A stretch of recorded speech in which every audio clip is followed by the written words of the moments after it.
इस कार्यक्रम के प्रायोजक हैं Choyang health care India private limited.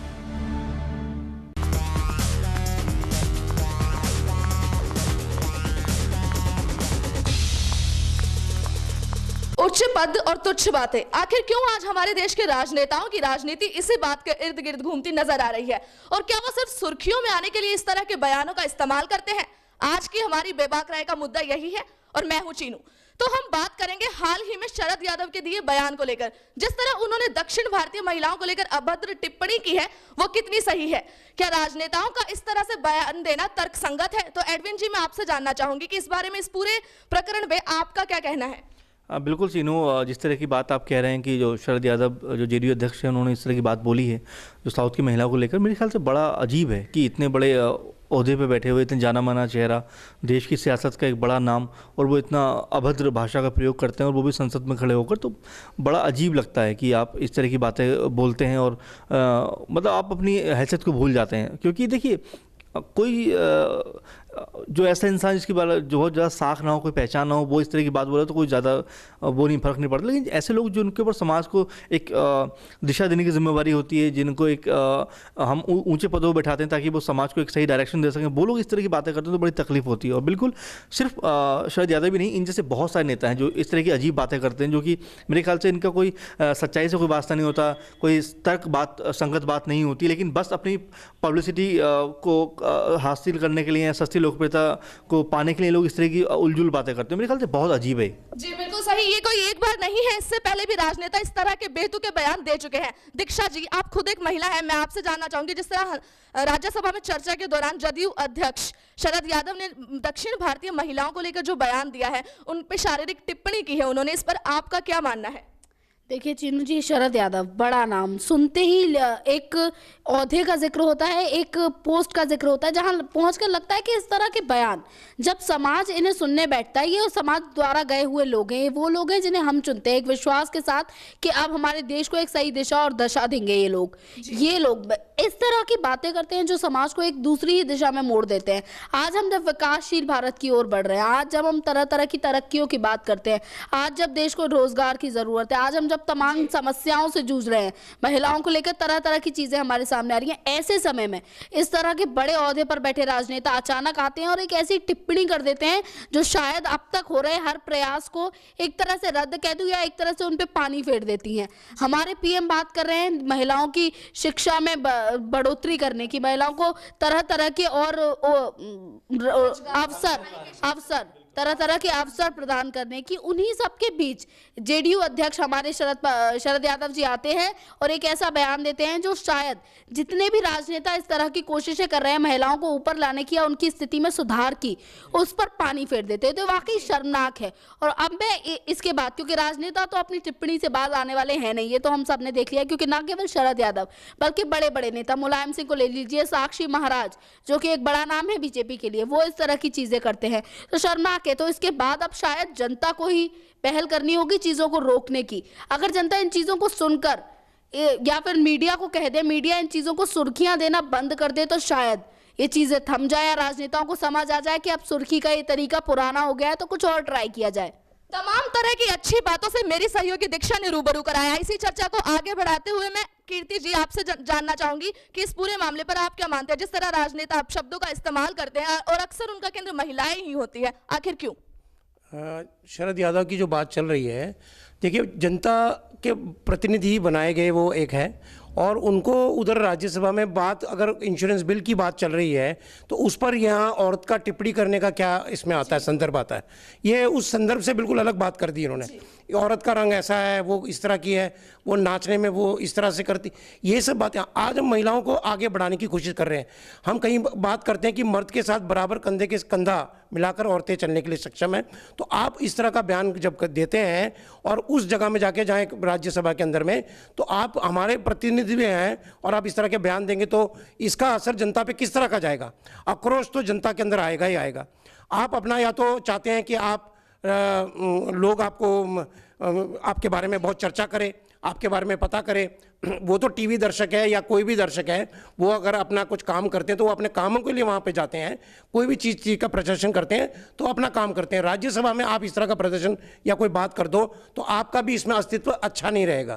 तो इस तरह के बात करना मेरे हिसाब से बड़ा गलत बात है। राजनीति से जुड़े लोगों का इस तरह के बयान बेहद ही शर्मनाक है, ये कीर्ति जी का मानना है। एडविन जी, मैं आपसे जानना चाहूंगी इस मामले पर और क्या प्रकाश डालना चाहेंगे आप, कि पहले भी इस तरह के बयान सुर्खियों में आते रहते हैं लगातार, और उनका केंद्र महिलाएं ही क्यों होती हैं अक्सर? देखिए, अपने आप को लोकप्रियता दिलाने का बड़ा सस्ता माध्यम है कि किसी को लेकर कोई भी टिप्पणी कर दो और उस पर फिर चर्चा होना शुरू हो जाती है, तो आप केंद्र में कहीं ना कहीं रहते हो। तो देखिए, नकारात्मक सकारात्मक दो तरह से हम लोग लोकप्रियता की बात करते हैं, लेकिन देखिए जिस तरह की ये लोग बातें करते हैं, खासकर चाहे शरद यादव की हम लोग बात कर रहे हैं अभी, तो सिर्फ शरद यादव भी नहीं, मुलायम सिंह की देखिए कितने सीएम रह चुके हैं और कितना ख़राब उन्होंने बयानबाजी कुछ बीते दिनों की थी। तो इस तरह के जब बयान सामने आते हैं तो कहीं ना कहीं लगता है कि नेताओं के पास अब कुछ मुद्दा है नहीं, वो कहीं ना कहीं अब मुद्दे खो चुके हैं, आधारहीन हो चुके हैं, अपनी चीज़ों को सही से जनता के सामने रख नहीं पा रहे हैं। ये बहुत सारे कारण हो सकते हैं जिनकी वजह से वो एक बार फिर जनता का विश्वास जीतना चाहते हैं इस तरह के उलझुल बयान देकर। देखिए, किसी को भी, देखिए नारी को हम जिस नज़र से देखते हैं उसको हम पब्लिकली बोलें, हमारा अपना पर्सनल ओपिनियन क्या है, पब्लिकली क्या है, क्योंकि हमारा ये मानना है खासकर कि जो नेता हैं वो कोई पब्लिक अपना क्या बोलते हैं इसको जी, अपना कोई चेहरा नहीं है, वो पब्लिकली चेहरा है कि पर्सनल आप इस तरह बात नहीं कर रहे हो, ठीक है, पब्लिकली बात कर रहे हो। तो जब सार्वजनिक चीज़ों में आप इन्वॉल्व हो तो आप इस तरह के ओछे बयान नहीं दे सकते जिनकी अहमियत बहुत घटिया हो, जिनका मोटिव बहुत मतलब दयनीय हो। इन सब चीज़ों से कम आपको बचना चाहिए। और जिस तरह की चीज़ें सामने निकल कर आती हैं, देखिए वो बड़ी ख़राब होती हैं कि आप इतने बड़े ओहदे पर बैठे, फिर कहूँगा कि आप इतने बड़ी पोजीशन को हैंडल कर रहे हैं और आप इस तरह के बचकाना, या मतलब बचकाना भी शायद इस तरह के बयान बच्चे बयान ना दे, और आप इतने बड़े पोस्ट पे संसद में जो हमारी पंचायत की सबसे बड़ा मंदिर माना जाता है वहाँ पर आप बैठ कर इस तरह की बयानबाजी कर रहे हो, तो मेरे ख्याल से बड़ा घटिया है इस तरह का कि आप सस्ती लोकप्रियता हासिल करने के लिए इस तरह की उलझुल बयानबाजी करते हो। जी बिल्कुल सही। उच्च पद और तुच्छ बातें, ये बिल्कुल तार्किक है और बिल्कुल सही कथन है, क्योंकि जिस तरह मतलब राजनीति से जुड़े होने के बावजूद आप इस तरह के शब्दों का प्रयोग करते हैं महिलाओं के लिए, ये आपके ऊपर कहीं ना कहीं बड़ा सवाल खड़ा करता है। तो दीक्षा जी, अब मैं आपसे जानना चाहूंगी, जिस तरह मैंने मेरे बाकी सहयोगियों से जाना कि आखिर क्यों इन बयानों का केंद्र महिलाएं ही होती हैं? देखिए चीनू जी, ये तो सभी जानते हैं कि हमारे यहाँ ग्रामीण जनसंख्या, भारत कितना भी आगे बढ़ जाए लेकिन अभी वो ग्रामीण सोच हमारे अंदर कहीं ना कहीं जिंदा है। कहीं ना कहीं कई ऐसे लोग हैं, माना कि लोग शहरीकरण की ओर जाकर वृद्धि कर रहे हैं, लेकिन अभी भी सोच कहीं ना कहीं समाई हुई है। और इस सोच को राजनेता वो लोग होते हैं जो शायद हम ही में से चुन के जाते हैं। अक्सर आप देखेंगे बड़े बड़े राजनेता ऐसे हैं जो कल एक शायद इतना बड़ा जाना माना चेहरा नहीं थे, कल वो एक आम शख्सियत थे, आज वो खास हैं। उन्हें पता है कि आखिर छोटे तबके के लोग या छोटा समाज क्या सोचता है। राजनेता एक ऐसा पद है जो जानता है कि पूरे भारत में इस समय क्या चल रहा है, भारतीयों की सोच कैसी है, वो किसी भी तरह उनके साथ खिलवाड़ कर देता है। अगर आप बात करेंगे महिलाओं को ही केंद्र क्यों बनाया जाता है, आप ये भी देखते होंगे विज्ञापन जगत में, भले ही वो विज्ञापन महिलाओं के लिए हो या ना हो, उसमें महिलाएं जरूर होती हैं। तो इस चीज से भी कहीं ना कहीं साबित हो जाता है कि जानते हैं लोग कि भारतीय समाज की सोच किस ओर जाती है। मैं भी एक भारतीय हूँ, मैं भारतीयता मतलब भारत की बुराई नहीं कर रही हूँ, लेकिन बात एक सोच की हो रही है, ना केवल भारत की, विश्व भर की बात की जाए तो महिलाएं एक टारगेट बन जाती हैं। महिलाओं को लेकर ध्यान आकर्षित होता है, ये जाहिर सी बात है, और ये एक वैज्ञानिक रूप से तय बात है, इसमें कोई साइकोलॉजिकली बात है, कोई ऐसा नहीं है कि हम अपने मन से एक बात बना के कह दे रहे हैं। तो लेकिन ये हम जानते हैं कि इस साइकोलॉजी के बाद भी महिलाओं की स्थिति कहीं ना कहीं ये चीजें महिलाओं पर हावी हो रही हैं।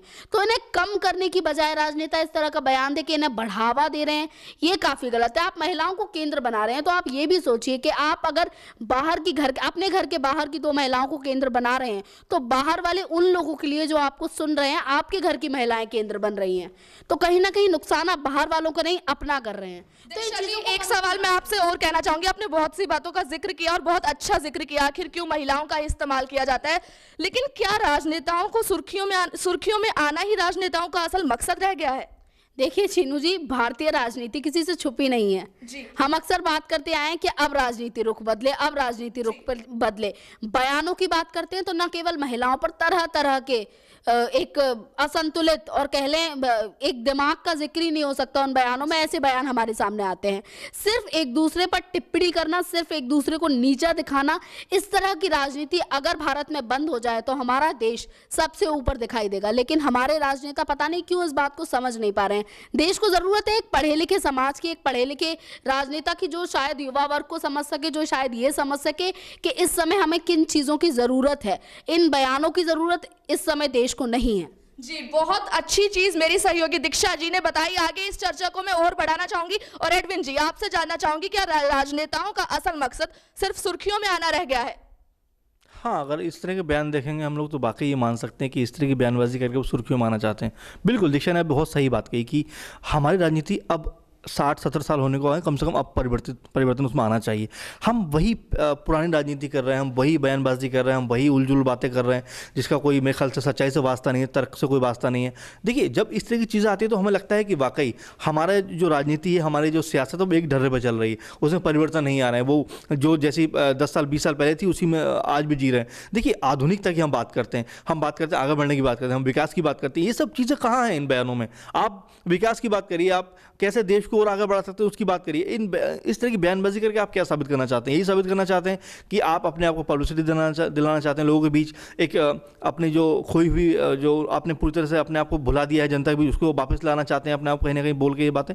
लेकिन देखिए, इसका असर बहुत ख़राब पड़ता है समाज पे कि आप इस तरह की अभद्र भाषा बोल देते हो, तमाम तरह से दूसरे को मतलब इस तरह की ख़राब बात बोल के आप दूसरे को प्रताड़ित करने की कोशिश करते हो। मेरे ख्याल से इस तरह की चीज़ें नहीं होनी चाहिए, क्योंकि समाज में सबको बराबरी का हक है और किसी के ऊपर हम लोग इस तरह का लांछन या इस तरह की गलत बात नहीं कर सकते। कीर्ति जी, मैं यही सवाल आपसे करूंगी, क्या सुर्खियों में छाना ही राजनेताओं का एक मकसद रह गया है?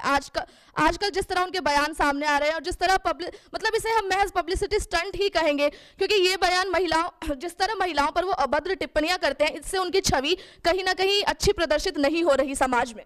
बिल्कुल, आप सही कह रही हैं।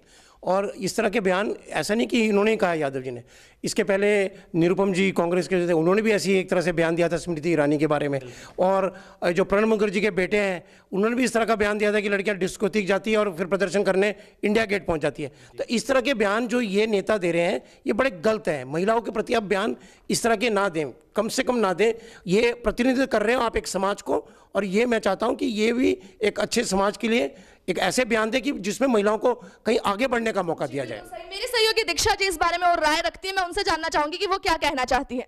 चिन्नू जी, मैं अपने दर्शकों को सिर्फ अंत में एक बात कहना चाहूँगी कि हमारे राजनेताओं की इस तरह की चीज़ों से वो समझें और वो चीज़ एक्सेप्ट करें जो देश के लिए अच्छी। और साथ साथ अपने राजनेताओं से भी ये कहना चाहूँगी कि आप अगर जानते हैं कि हमारे देश की सोच अगर गलत है या कुछ व्यक्तियों की सोच अगर गलत है, तो उस सोच का फ़ायदा उठाने की बजाय आप उस सोच को बदलने की कोशिश कीजिए, क्योंकि इस समय आप फ़ायदा उठा के आप भले ही 4 दिन के लिए राजनीति में सक्रिय रह पाएंगे, 5वें दिन से फिर आपका बयान फीका हो जाएगा, फिर आपको एक अभद्र बयान लेके आया जाएगा। बुरी तरह नहीं, बल्कि एक अच्छी बात के साथ आप सुर्खियों में बने रहिए। इससे आपका भी फायदा होगा भविष्य में और शायद आपसे जुड़ी जनता का भी। जी बिल्कुल सही, बहुत अच्छी चर्चा रही है। अंत में मैं यही कहना चाहूंगी कि जिस तरह के बयान राजनेता अक्सर देते हैं वो उनकी छवि को कहीं ना कहीं खराब प्रदर्शित हो रही है समाज में। ये कोई अच्छा संदेश नहीं जाएगा जनता के लिए, क्योंकि हमारा देश एक लोकतांत्रिक देश है जहां पर जनता को अपने लिए कहने का, सोचने का और कुछ भी काम करने का पूरा हक है। तो कहीं ना कहीं ये जनता पर निर्भर करता है कि वो आगे अपने लिए क्या चुने। तो आज की बेबाक राय में इतना ही। अगली बार आपसे फिर मुलाकात होगी किसी ज्वलंत मुद्दे के साथ। तब तक के लिए नमस्कार। इस कार्यक्रम के प्रायोजक हैं Choyang health care India private limited.